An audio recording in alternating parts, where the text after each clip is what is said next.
ഞാനൊന്ന് ചുമ്മാ പപ്പ ഇങ്ങനെ വിളിച്ച് സംസാരിച്ചുകൊണ്ടിരിക്കുകയാണ്. അപ്പോൾ പപ്പയോട് ചോദിച്ച് എങ്ങനെയുണ്ട് കച്ചവടം എന്നൊക്കെ ചോദിച്ചപ്പോൾ പപ്പ പറഞ്ഞു ഈ മഴയൊക്കെ ആയത് കാരണം ആൾക്കാർക്ക് വണ്ടി നിർത്തിയിട്ട് വെളിയിലോട്ട് മഴയത്തൊക്കെ ഇറങ്ങി വന്ന് സാധനമൊക്കെ മേടിക്കാനായിട്ട് ഒരു മടിയായിരിക്കും. പിന്നെ പാലിൻ്റെ കച്ചവടവും സ്നാക്സ് ഇപ്പോൾ ഒരു സാധനത്തിൻ്റെയൊക്കെ കച്ചവടവും അപ്പോൾ അതിനേക്കാൾ കൂടുതലായിട്ടുണ്ടെന്ന് പറഞ്ഞു.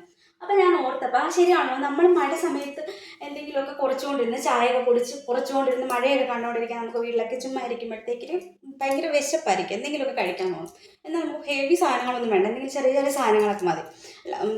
ചൂടുള്ള സമയത്ത് ബിരിയാണി കുഴിമന്തിയൊക്കെ കഴിക്കുന്നത് നമുക്ക് തണുത്ത സമയത്ത് ഒരു കപ്പ പുഴുങ്ങിയതോ അല്ലെങ്കിൽ ഇതുപോലെ കപ്പലിൻ്റെ വറുത്തത് ഒക്കെ കഴിക്കാനായിട്ട് ഇഷ്ടമായിരിക്കുമല്ലോ. പരിപ്പ് വട, ഏത്തയ്ക്കാപ്പം, ഇതൊക്കെ കട്ടൻ ചായയും ഇതൊക്കെ ആയിട്ട് മഴയും കണ്ടുകൊണ്ടിരുന്ന് കുടിക്കാനായിട്ട് കഴിക്കാനായിട്ടൊക്കെ ഭയങ്കര രസമാണ്. അപ്പം നിങ്ങളിങ്ങനെ മഴയാണെന്ന് പറഞ്ഞിട്ട് കൂടുതൽ കൂടുതൽ കഴിച്ചാൽ ഇതേപോലെ ആയിപ്പോവും. അതുകൊണ്ട് മഴയാണെന്ന് പറഞ്ഞാൽ അധികം ആരും കഴിക്കുകയൊന്നും വേണ്ട, ഒരു കൺട്രോൾ വെച്ചിട്ട് കഴിച്ചാൽ മതി കേട്ടോ. അത്രയേ ഉള്ളൂ. ടാറ്റാ.